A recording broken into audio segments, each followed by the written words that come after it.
I wasn't even supposed to be there. In fact, the committee made it very clear they accidentally left me off the alumni list. But somehow, the keynote speaker they were paying thousands for? That was me. And none of them knew until I walked onto the stage. Hi, I'm Elise Warner. I'm 33 years old, a tech entrepreneur, investor, and speaker. But 10 years ago, I was just that quiet girl who sat in the back of the classroom, skipped every pep rally, and never got invited anywhere, not even to prom. That part of my life? I had locked it away, tucked neatly under lessons learned, and chapters closed. So when the reunion announcement started floating around on Facebook, I didn't think much of it. I scrolled past photos of people who hadn't spoken to me in over a decade, people who once made me shrink in my own skin, gathering to relive the best years of their lives. I chuckled. Because for me, those years were anything, but what stung wasn't that I didn't want to go. It was that I wasn't invited. No email, no message, not even a tag in the group post. At first, I figured it was a simple oversight, but when I saw my name excluded from the official alumni slideshow with 40 honored grads, I knew it wasn't a mistake. Still, I said nothing. I had long ago learned the power of silence. It doesn't mean weakness, it means strategy. A week later, my assistant forwarded a speaking request. It was for a paid keynote at a regional entrepreneurship event. The host school, Eastview High, my alma mater. I almost laughed when I read it. Apparently, the reunion committee had partnered with the school's Women in Leadership initiative and needed a strong, inspiring voice to close the weekend. They had no idea who I was, they just liked my TEDx talk and Forbes feature. I didn't say no, but I also didn't say I was an alumna. Let them figure it out the fun way. When the day arrived, I pulled up in my matte black electric SUV, dressed in navy slacks and a soft silk blouse. My hair was pinned back, my heels soft but steady. I looked like someone you listened to. Someone who made its. I walked toward the auditorium. I passed a familiar group huddled near the school fountain. I recognized them instantly. Melissa,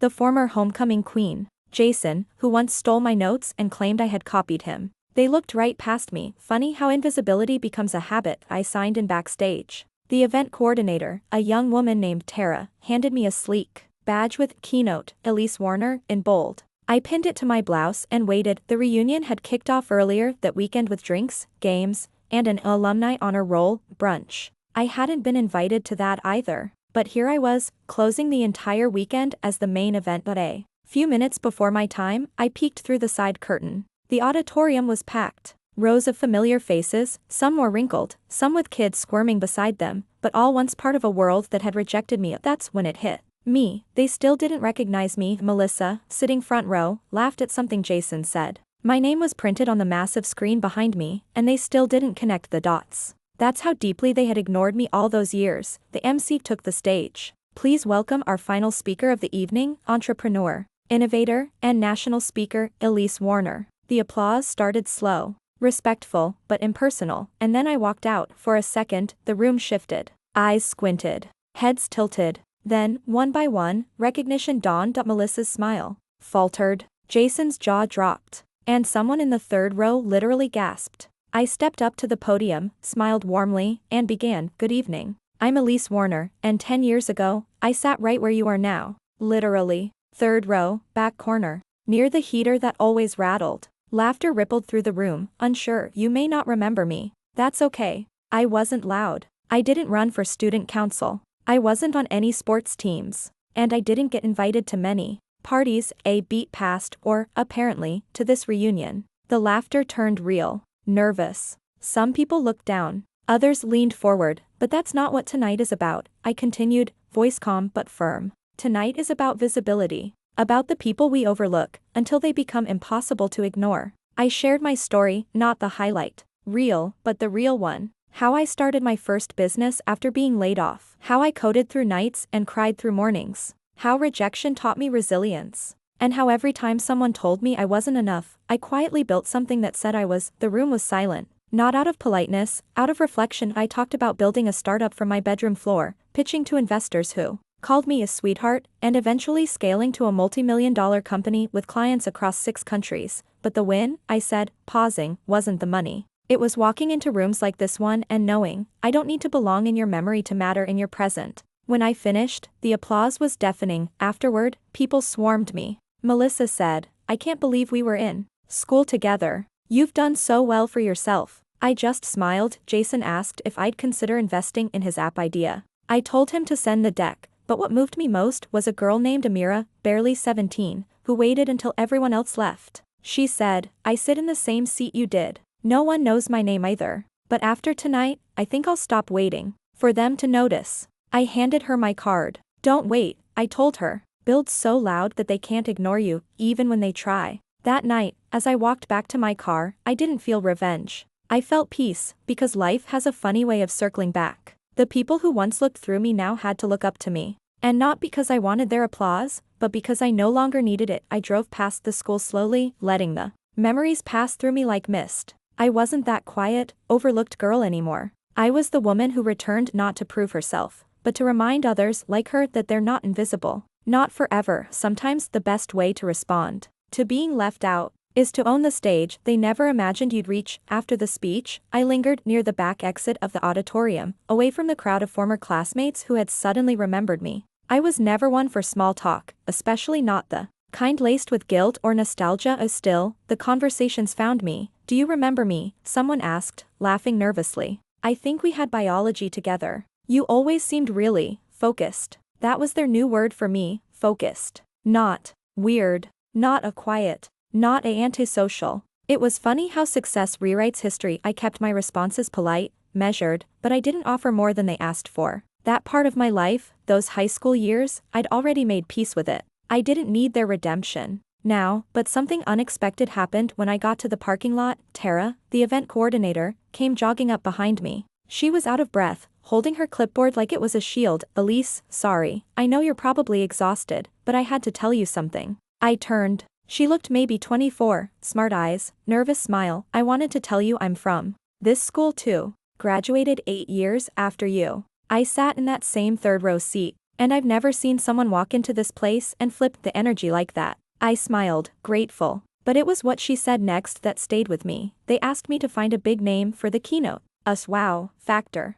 I almost booked a corporate VP who didn't even want to fly in. And then I stumbled across your name in a local accelerator feature. "I didn't know you were one of us. But after tonight, I'm glad I didn't." I thanked her, and we stood in a long moment of quiet. Not awkward, just full. That's when it hit me again. How many women are sitting in the third row, unseen, unheard, convinced they have to shout to matter? The next morning, I drafted an email, subject line, calling the third row. I sent it to my list, inviting women to share their stories of being underestimated, excluded, written off. I thought maybe a few would reply. By the end of the day, I had over 400 responses, stories of being left out of family meetings, of bosses who stole their ideas, of awards never won because no one even knew they were in the running. It was overwhelming, but in the best way. So I started building something new. Third Row Women, a storytelling project, a digital archive, a community for the invisible and the almost seen. Within 2 months, we had a website, a podcast, a grant program for early stage founders who never got the head start. And guess who joined our advisory circle? Tara. She left her old job and came on as our community director. One of the first stories we featured came from a woman named Jolene.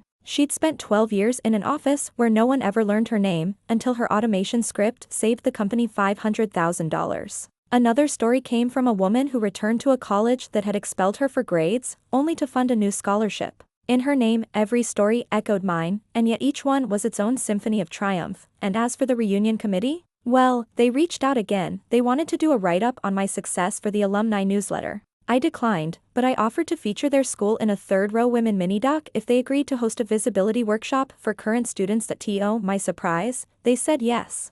So there I was, 6 months later, back in the same auditorium, this time with lights, cameras, and a new team behind me. And in the second row sat Melissa, not as a guest, but as a parent, watching her daughter ask questions about startups and storytelling. After the panel, Melissa came up to me. "Hey," she said softly. "I was wrong about you back then. I just wanted to say that." I nodded. "Thank you." She hesitated. "I think my daughter really looks up to you." I smiled, for real this time. Then maybe we both did something right. When I left that day, I didn't feel like a guest speaker. I felt like a seed planter, because showing up isn't just about proving who you are to the people who doubted you. Sometimes it's about showing the next generation that you were always more than what they saw. I no longer crave invitations to rooms that ignored me. I build new ones, bigger ones, with doors wide open. So if you're reading this and you weren't invited to the meeting, The table. The celebration. The reunion. Remember this, they don't have to see your value for it to be real that you're not late. You're not behind. You're just on your way to the stage, and when you get there, you won't need the crowd's applause, just the sound of your own voice telling the truth out loud for every woman still sitting in the third row, waiting to be called forward. That a few months into launching Third Row Women, something incredible happened. A major streaming platform reached out. They had seen clips from our mini documentary at Eastview and were interested in developing a docuseries. They wanted to highlight underdog success stories, people who had been dismissed, underestimated, and came back stronger. Naturally, they asked me to be the first featured. At first, I hesitated. My story wasn't flashy. No dramatic falls or explosive headlines. Just years of quiet work, quiet growth, and quiet wins. But maybe that's exactly what needed to be seen. That success doesn't always scream. Sometimes, it whispers through discipline. We began filming at the end of spring. The crew followed me to investment meetings, early morning coffee huddles with my team, and late-night brainstorming sessions where ideas came faster than sleep. But the most powerful footage came from our school visits, especially the one where a 15-year-old girl raised her hand and asked, "What if no one ever notices you? What if you try your best and still get passed over?"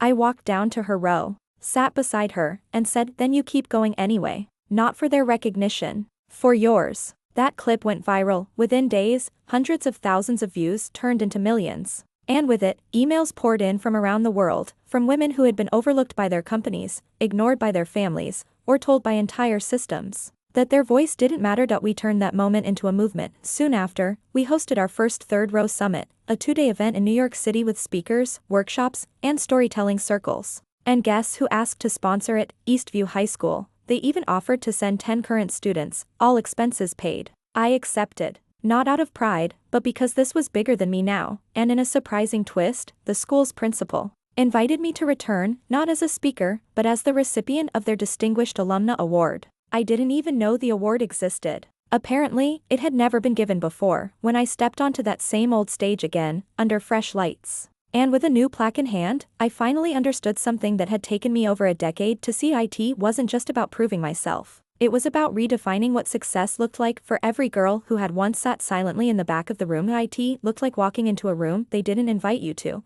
and being the reason it mattered. It looked like hearing your name. Where once you heard silence. It looked like wearing the title of speaker when they only saw you as invisible. That night, after the ceremony, I sat alone in the school parking lot. Same gravel crunch under my tires. Same rusted lampposts. But everything had changed. I wasn't the same girl who once waited for someone to see her. I had become the woman who taught others to stop waiting and start building. For years, I thought my silence meant I didn't belong, but now I know, silence was never the absence of power. It was the preparation of it. So if you've ever been left off the list, left out of the room, or left behind entirely, don't waste your energy begging for a seat. Go build your own stage, and when you're ready, step up, speak, shine, because they may not have invited you, but you were always the one worth showing up for. A year after the reunion, Third Row Women had grown beyond anything I imagined. What began as a quiet act of reclaiming my voice had turned into a global platform. We had chapters in 7 countries, partnerships with universities, and monthly story submissions from women of every background: engineers, artists, teachers,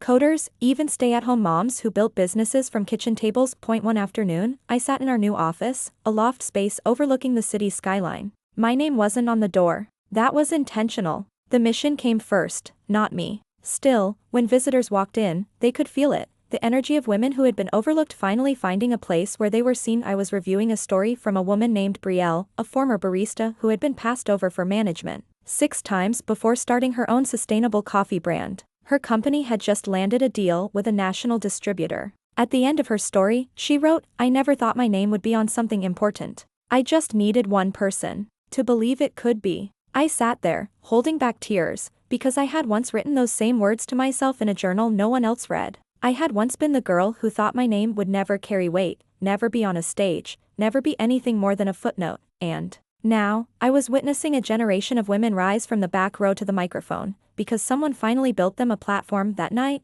I got a message from Amira, the high school girl I met at the reunion, that she'd just gotten into Columbia University on a full scholarship. She sent a photo of her acceptance letter with the caption, "They're finally calling my name. Thank you for helping me believe it would happen." I stared at the message for a long time. Then I replied, "You were always going to get there. I just reminded you where the door was." Moments like that reminded me why I did all this. It was never about revenge. It was about reclamation. Reclaiming the narrative. Reclaiming the value. Reclaiming the space we were told we didn't belong in. I still wasn't invited to every room, but I no longer cared, because now, I was building my own rooms, and filling them with voices that were once silent, and in the end, that mattered more than any reunion invite ever could.